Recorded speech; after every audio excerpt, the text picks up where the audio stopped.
जो बात हम कहना चाहते हैं वो ये है कि अभी तक देश में एक भेद बताया जाता था कि देश की जो राजनीतिक पार्टियां हैं उनमें थोड़ा भेद है। व्हाट्सएप पर यह बताया जाता था कि 1966 ईस्वी में जो सरकार थी, सरकार किस तरह से तरह तरह के अत्याचार करके परेशान कर रही है। इसका मतलब क्या हुआ? इसका मतलब हुआ कि वो सरकार और ये सरकार कोई फर्क अब नहीं रह गया, कोई अंतर नहीं रह गया। इसीलिए हमको गौ माता की हत्याबंदी के क्रम में आगे बढ़ने के लिए दृढ़तापूर्वक अपने कदम बढ़ाने पड़ रहे हैं। जो कार्य इस समय किया जा रहा है उसमें उत्तर प्रदेश के आपके योगी आदित्यनाथ जी और उनके सहयोगी रामभद्राचार्य आदि इस समय घेरा बना करके गौ हत्या की बंदी की मांग करने वाले लोगों के ऊपर तरह तरह का आक्रमण कर रहे हैं और योजनाएं बना रहे हैं। भविष्य में और भी कर सकते हैं, लेकिन हम इतना स्पष्ट कर देना चाहते हैं कि इन सब से विचलित हुए बिना गौ माता की रक्षा की जो आवाज हमारे पूर्वजों ने लंबे समय से उठा रखी है, उसको परिणाम प्राप्त कराने के लिए ये गौ माता की प्रतिष्ठा का आंदोलन हम आगे बढ़ाएंगे, दृढ़ता से बढ़ाएंगे। इनके द्वारा किए जा रहे जो भी अत्याचार होंगे, अन्याय होंगे, उनको सहते हुए भी हम आगे बढ़ेंगे और वो परिस्थिति उत्पन्न करेंगे जिसको देश का जनमानस लंबे समय से चाहता रहा है। गौ माता की हत्या बंद हो और गौ को माता का दर्जा दिया जाए, माने राष्ट्र माता के रूप में उसको उपलब्धि मिले। बंधुओं, पहली बात यह है, आप लोगों ने देखा अभी हमारे आचार्यों ने भी कहा कि हमसे शंकराचार्य होने का प्रमाण मांगा गया कि आप शंकराचार्य हैं कि नहीं ये बताइए, और 24 घंटे में बताइए। जो व्यक्ति कपड़ा लेकर के नहाने गया है वो 24 घंटे में कैसे बता सकता है जिसमें कागजात सम्मिलित हो? लेकिन कहा गया कि 24 घंटे में बताइए कि आप शंकराचार्य कदम उठा रहे हैं।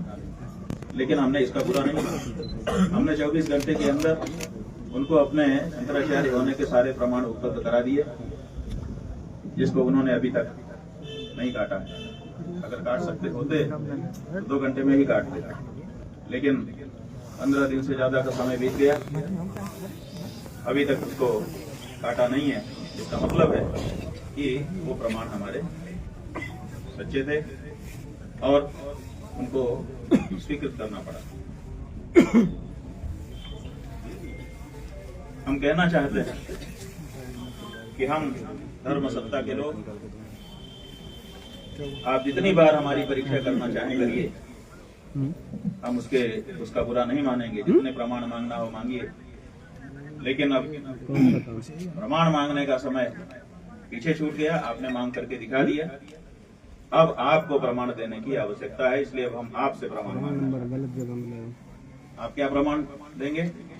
हम आपसे हिंदू होने का प्रमाण मांगेंगे, क्योंकि अगर कोई हिंदू होगा तो हिंदू राजा के समय में गौ हत्या तो नहीं ही हो सकती। आप जिस समय शासन सत्ता में बैठे हुए हैं, लंबा समय हो चुका है, आपके शासन सत्ता में गौ माता की हत्या ही नहीं हो रही है, निरंतर बढ़ती चली जा रही है।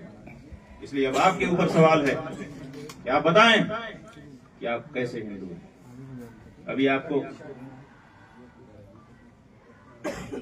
चोल राजा के बारे में इतिहास का उदाहरण श्रीमान नागेश्वर राव जी के द्वारा दिया गया।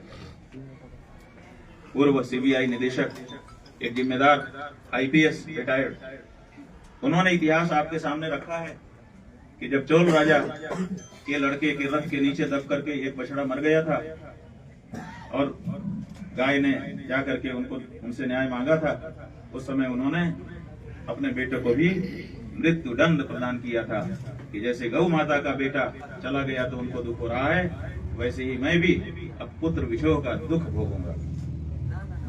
ये हिंदुत्व होता है। ये हिंदुत्व नहीं होता है कि गौ माता की हत्या निरंतर आप करते चले जाएं और अपने आप को हिंदू भी कहें।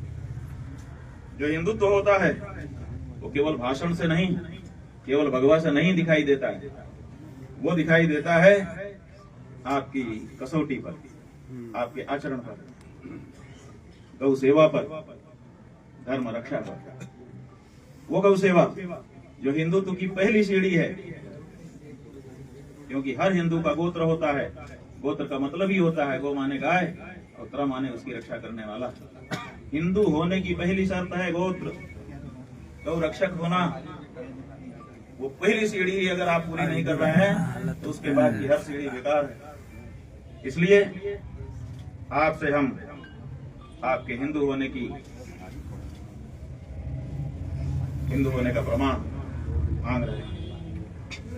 हम चाहते हैं कि आप